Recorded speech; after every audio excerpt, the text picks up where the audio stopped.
காவிரி ஆற்றின் மத்தியில் பாறைகள் நடுவே உள்ள கோவில். 300 ஆண்டுகள் பழமையான கோவிலில் நடைபெற்ற கும்பாபிஷேகம்.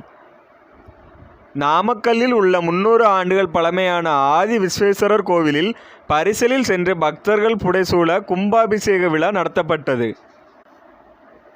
நாமக்கல் மாவட்டம் பள்ளிப்பாளையம் அடுத்துள்ள ஆவத்திப்பாளையம் கிராமத்தில் காவிரி ஆற்றின் நடுவில் ஸ்ரீ அருள் தரும் விசாலாட்சி அம்மை உடனமர் அருள் தரும் ஆதி விஸ்வேஸ்வரர் என்னும் நட்ராற்றீஸ்வரர் கோவில் பாறைகளின் நடுவே அமைந்துள்ளது. சுமார் 300 ஆண்டு காலம் பழமையான இந்த கோவிலுக்கு ஆவத்திப்பாளையம் காவிரி கரை ஓரத்தில் இருந்து நடு ஆற்றில் உள்ள பரிசல்கள் மூலமாக மட்டுமே செல்ல முடியும்.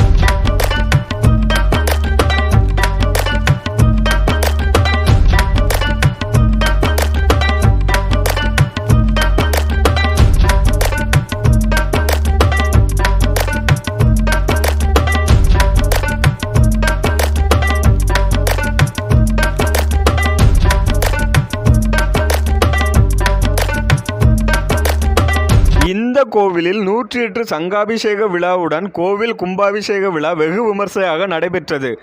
சுற்றுவட்டார பகுதிகளைச் சேர்ந்த ஏராளமான பக்தர்கள் பரிசல் மூலமாக கோவிலுக்கு வந்தடைந்தனர்.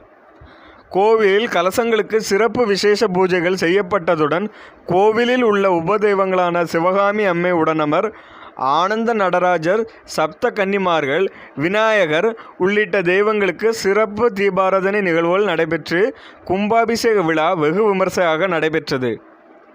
விழாவில் கலந்து கொண்ட பக்தர்களுக்கு பிரசாதம் மற்றும் அன்னதானம் வழங்கப்பட்டது.